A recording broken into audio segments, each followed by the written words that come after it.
And we're live again. It's been a little while, I know, since I've been reading my book, and it was because I read ahead and I knew I was going to be singing a song, and each day that I had other things on, and I thought I need to practice this, and then I thought, do I play guitar? No, I don't know the chords very well. It's a bit hard to make the sound, and I sang this a cappella when I had to sing it, and so I'm going to do the same for you. But before we get to it, it's the same, what are we saying, same letter, same day, Saturday evening. So if you're able to join me, you are most welcome. Now I've got my, yeah, that's good, that's all sorted. Okay, so we had a concert this afternoon, which was a huge success. I was MC, Master of Ceremonies, and able to get everybody gathered in to listen and join in. A wild-looking Aboriginal lady sang beautifully, and some women who'd been too scared were coaxed up, and I sang a couple of songs as well. One woman, audiences audiences don't get much tougher than that one. We had a ball. I don't know if I mentioned it further down, but I had a lady who was kind of like a natural leader in the group, and I told her what I wanted to do. I said, you know, I'd really like to sing for everybody, maybe put on a bit of a concert, but I don't know if they'll listen to me. And so she said to everyone, okay, everyone, there's going to be a concert, and Trish is going to sing, and if you want to sing, you can, and it's a good idea. And because she said it was a good idea, people, and there's nothing else to do, so people don't mind turning up. And then it was a bit of fun, so more people actually volunteered to sing. It was just really lovely. And the lesson I took out of that is, you know, if you don't have direct influence over a group of people, you find who the influencers are, and they're not always the official leaders. So this woman had leadership on her life, and as a result, you know, I picked that with her, and so I spoke to her directly, and she was able to speak to people and say, hey, Trish is going to sing for us, and if you want to sing a song and join in and be part of the concert, not a conference, concert, then you can. So yeah, it was kind of a bit fun. All right, so one woman who had been hearing voices telling her to cut herself said she felt set free by the joyfulness around her.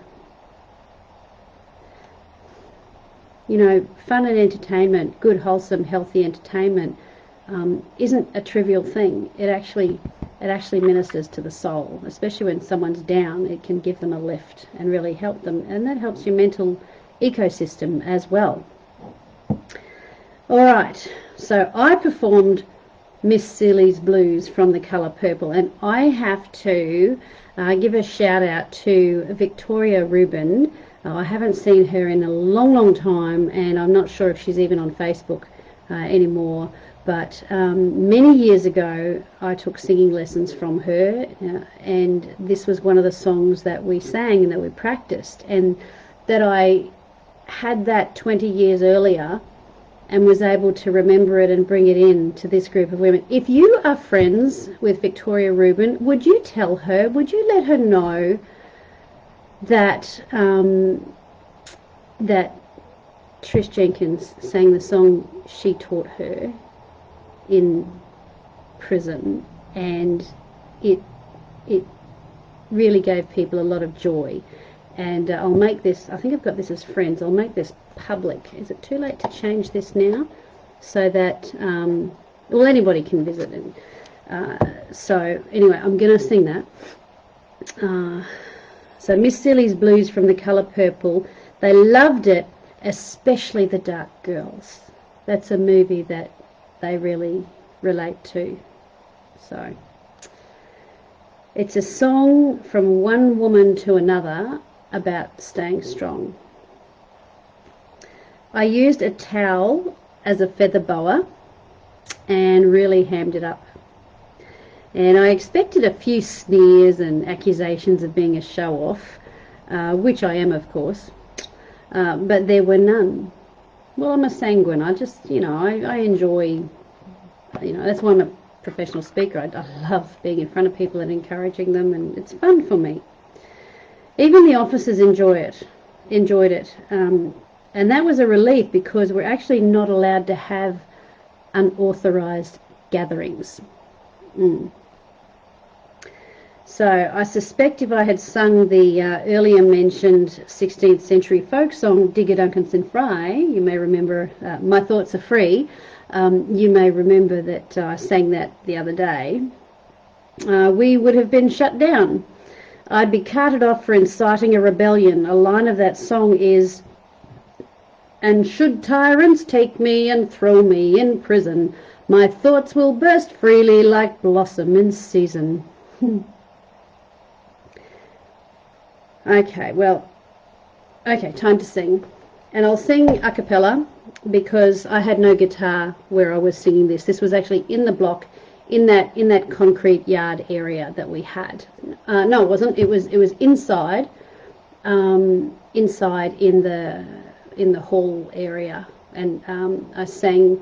You remember I showed you those pictures, and it's there were stairs going up to the second level, and I just stood on those stairs, and other people sang as well. So I used a towel as a feather boa, because it was the jazz era. Was it jazz, or was it? No, it was blues, but it was in that era of early 20th century. So, are we ready? All right. Here we go, just for a bit of fun.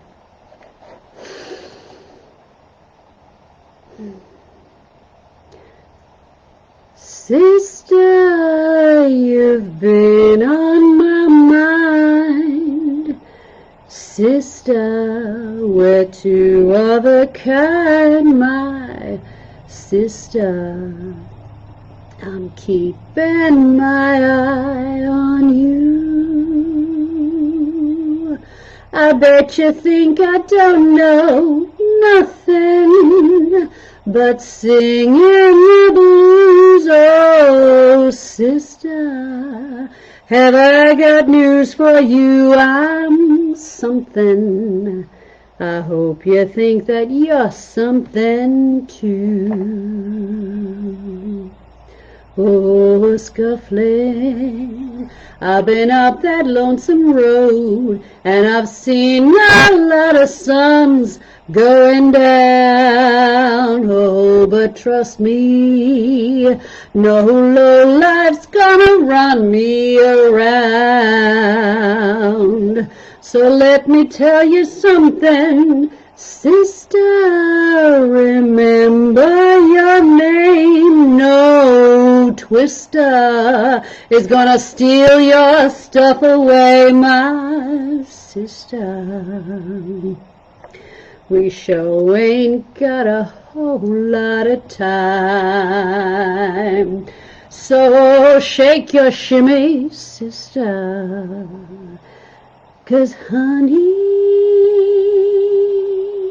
the shug is feeling fine.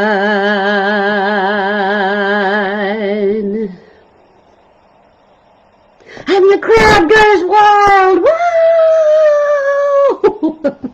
Anyway, it probably sounded a lot better where I was, because the acoustics of the hall kind of made you feel like, amplified your voice a bit. There you go. Now look, if I can do something like that, why can't you on Facebook? Give us a song. Go on your page, go live, give us a song. Sidsel. Oh, you could translate into Norwegian.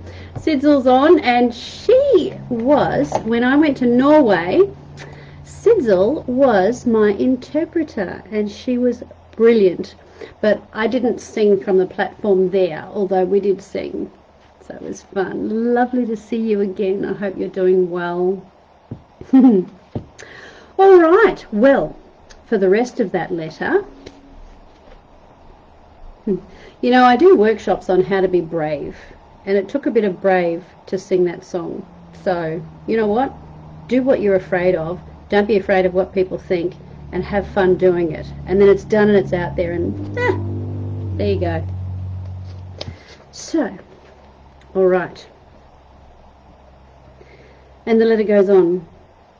A big thank you goes to those who have written to me, and some of them are here on Facebook that you were writing to me at the time, and I'm so grateful. It always gives me a lift and helps me feel like I'm still connected. I'm able to ring my family most days. I miss them terribly. The days feel very slow, so I pray for the time to feel like it passes quickly. That prayer has not been answered yet. A day feels like a week feels like a month. You know, when you go, you might have an appointment at the hospital and they tell you to come, you know, at 9 o'clock, but they tell everybody to come at 9 o'clock, and you just wait for your turn and you look at the clock and it just goes.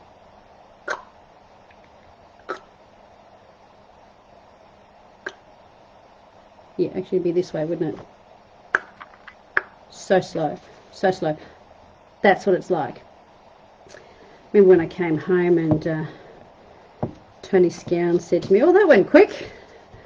I nearly punched him. In Jesus' name. Yeah. Lovely guy. All right. Yeah. So, yes, no, he is a friend. It's okay. But I still wanted to punch him. I didn't because, you know, I was under an order.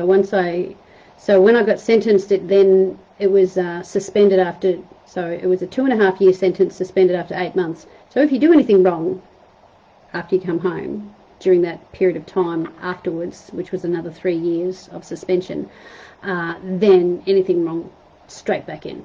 So there you go, Tony. I didn't punch you. Anyway, God bless. All right, okay. 1 month down, 7 to go. I try not to think about it. I'm praying that my daughters will not develop any long-term hang-ups from this journey that we're going through as a family. I'm especially grateful to Pastor Luke Harris and the City Kids team. My goodness, Luke, you are a gem, you and Amber. They were for supporting Justin, Chelsea, Felicity, Olivia, and at church, our parents, and our pastors, Mark and Lee Ramsey. They've been wonderful too. Lee, your heart for our family. Mark, your encouragement and support. I wouldn't be here if it weren't for the encouragement of the people in my life, and pastors, don't underestimate your influence that you have when you encourage someone who's going through it tough, and you stand by them even when they've stuffed up, as I did, and you stand by them and encourage them instead of judging them. It makes all the difference. And Pastor Mark and Lee Ramsey, you were champions, and I have total respect for you. Thank you. Take care of each other. God bless, Trish. Special caveat. P.S. The following letter was written by Justin when he typed out my letter as an email on March 3rd. It takes more than the usual time for letters to reach loved ones because they are read and monitored by prison officials before being sent on. So Justin wrote this, and what he wrote about was when I spoke to him on, this is after the concert. After the concert, I had a setback, and after I read this, I then have a letter which tells you, actually no, it's not a letter, it was a journal entry, because I don't think I told people about it in the letter. But I was looking forward to going to Helena Jones. I shouldn't have bothered, but at the time I thought it's going to be so much better than this. So this is Justin sending out an email to the people that were receiving my letters. I spoke to Trish on the phone this morning. She had hit the wall. This was the first time she had cried since being sentenced. She was trying to find out when she was being moved to Helena Jones, promised 3 weeks now, and was pretty much fobbed off. She was told by management that they were waiting for a psychologist's report. When she made inquiries, a psychologist told her that that was rubbish and such a report wasn't needed for her to go to Helena Jones' house. Please pray for the management. That was often the case where you'd get conflicting messages from different people that you'd speak to about what you needed and what needed to be done for you to get what you needed. And it was quite distressing because there was no consistency. There just was no consistency in a lot of things. And that's destabilising, and it can be frightening as well. Bad leadership, bad systems. Please pray for the management. Even on this call to Trish, she said, if God wants her to stay where she is, then fine. Thanks for your prayers, Justin.